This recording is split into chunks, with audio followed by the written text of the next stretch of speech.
There is a war being fought right now, not with missiles, not with armies, not on any battlefield that you can find on a map.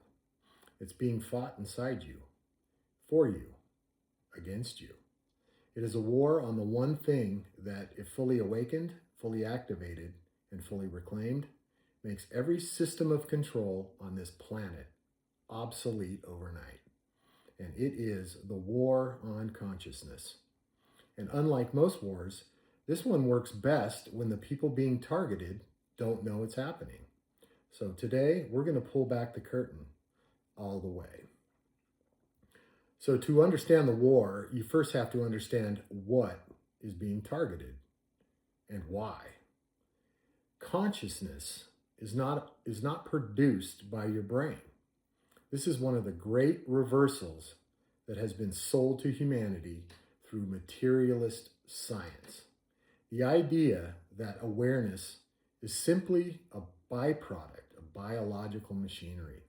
That when the body dies, you end. But the ancient traditions, every serious mystical school, from the Egyptian mystery schools to the Vedic rishis, to the Gnostic seers, to the Hermetic philosophers, understood something fundamentally different. They understood that consciousness is primary, that it is not produced by matter, matter is produced by it. You are not a body that developed awareness, but rather you are an awareness that is currently inhabiting a body. And that distinction, that single shift in understanding, changes everything. Because if you are fundamentally a conscious, eternal, sovereign soul, temporarily housed in a physical form, then you cannot be permanently owned. You cannot be permanently controlled. And you cannot be ultimately ever defeated. Unless, of course, you forget what you are. And that right there is the entire strategy. So let's look at the architects of amnesia, shall we? So who are the architects of this forgetting? Who benefits from a humanity that is asleep to its own nature? Let's be direct, because your discernment deserves directness. At the visible layer, we have institutions, systems of education designed not to cultivate wisdom, but to produce compliance.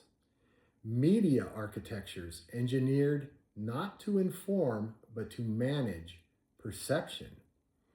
Pharmaceutical and food industries that profit enormously from a population that is physically toxic, mentally fragmented, and emotionally reactive. We have political systems that require your fear and division to maintain their relevance. These are not conspiracy theories. These are business models. And they all share one requirement, that you remain a consumer of their reality rather than a creator of your own reality. But there are deeper layers. Many researchers, remote viewers, and ancient traditions point to non-human influences. Let's call them what you will across traditions, right? The archons of Gnostic cosmology, the jinn of Islamic mysticism, the flyers described by the Toltec seer Don Juan, the predator mind, entities, whether interdimensional, energetic, or something our current language barely has words for. That have a vested interest in keeping human consciousness harvested at a low frequency. Fear, anger, shame, division, perpetual survival mode. These are not just emotions. In certain frameworks of understanding, frameworks that cutting-edge researchers and ancient seers arrive at independently, these are frequencies that feed something that cannot operate in the presence of a fully awakened, sovereign, high-frequency human consciousness. The Gnostic texts, particularly the Nag Hammadi library, buried and hidden for nearly 2,000 years, describe the archons explicitly. beings incapable of true creation, who instead mimicked and distorted, who worked through systems and institutions and the minds of those who had surrendered their sovereignty to keep humanity imprisoned in a counterfeit reality. Whether you receive that literally or as a profound metaphor, the function truth it points to is undeniable. There are forces, seen and unseen, that require your unconsciousness to survive, and they are extraordinarily sophisticated in maintaining it. So let's talk about the weapons that they name clearly, because you cannot defend against what you cannot see, right?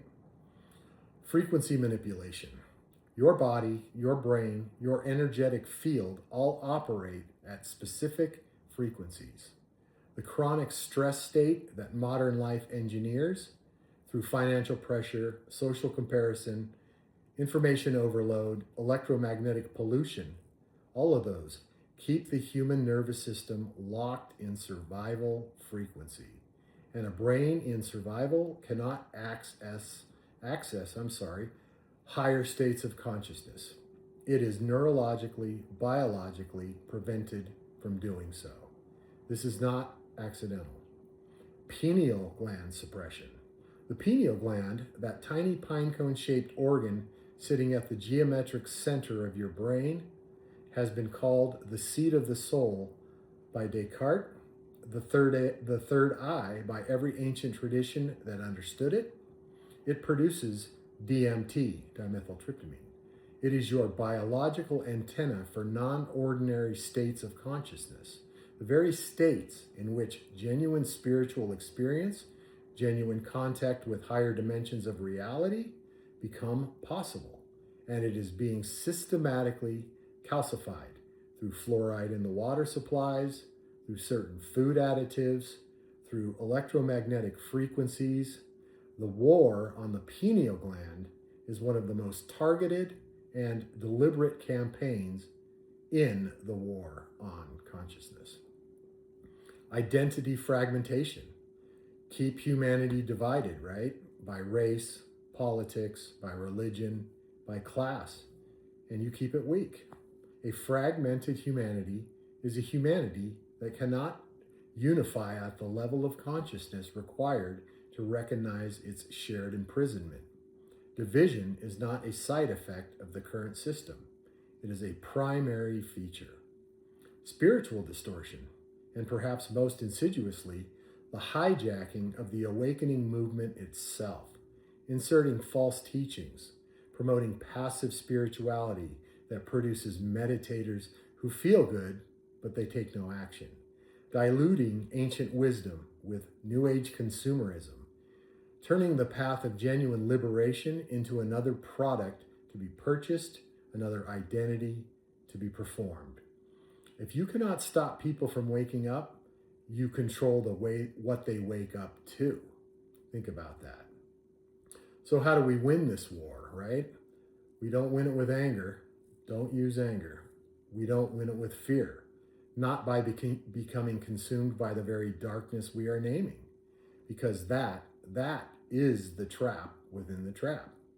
The moment the pursuit of truth becomes driven by rage rather than by love, by paranoia rather than clarity, consciousness has been captured by the very frequency it was trying to escape. We win by becoming ungovernable at the soul level. And here's how. Reclaim your inner architecture. Decalcify and activate the pineal gland through intentional practice, breathwork, specifically techniques like holotropic breathing, pranayama, the Wim Hof method. Physically shifts your brain chemistry and opens access to non-ordinary states. Meditation, practice with genuine discipline, rewires the nervous system out of survival and into sovereignty. Fasting, honored in virtually every ancient tradition, cleanses the physical vessel and sharpens inner perception dramatically. Go beyond the body entirely. This is where the real intelligence lives, controlled out-of-body experiences, consciously and deliberately leaving the physical body, are among the most powerful tools available to awakening any soul. And I speak to this from direct experience. When you operate beyond the five senses, beyond the physical construct entirely, the distortions fall away. You awaken to everything. You access knowing that no book, no teacher, no system can give you.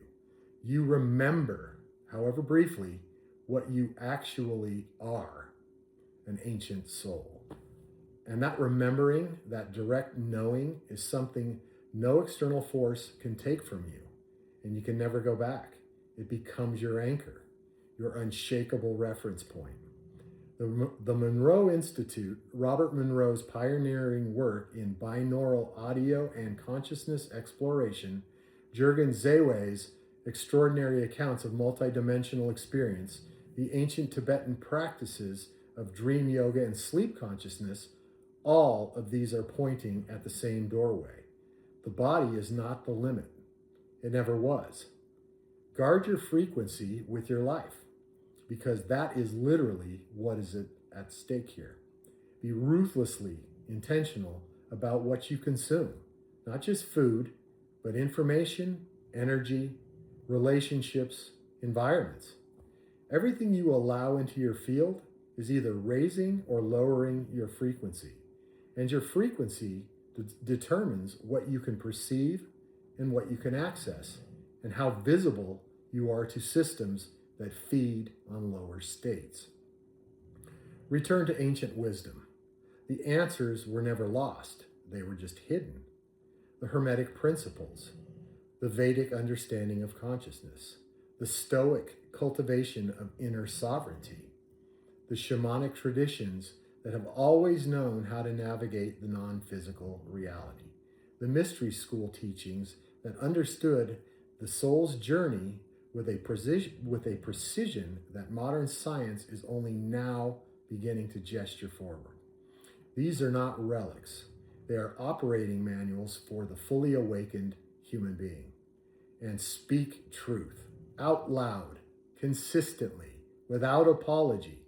Every awakened soul who chooses to speak clearly and courageously in the world creates a frequency others can lock into. You become a lighthouse.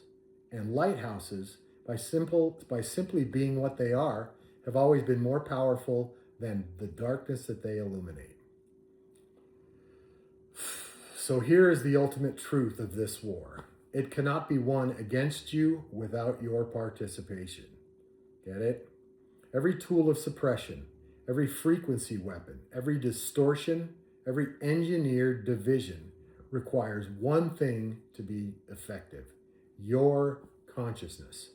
The moment you wake up, truly wake up, at the level of the soul, the war changes, because you are no longer fighting from inside the illusion. You are seeing it now from above it. And what can be seen clearly can no longer fully control you. You were not born into this moment by accident. You came here, chose to come here, during the most significant shift in human consciousness this world has ever seen. You felt it. That's why you are here. That's why this resonates with you. The ones who will determine the outcome of this war are not armies or governments or institutions.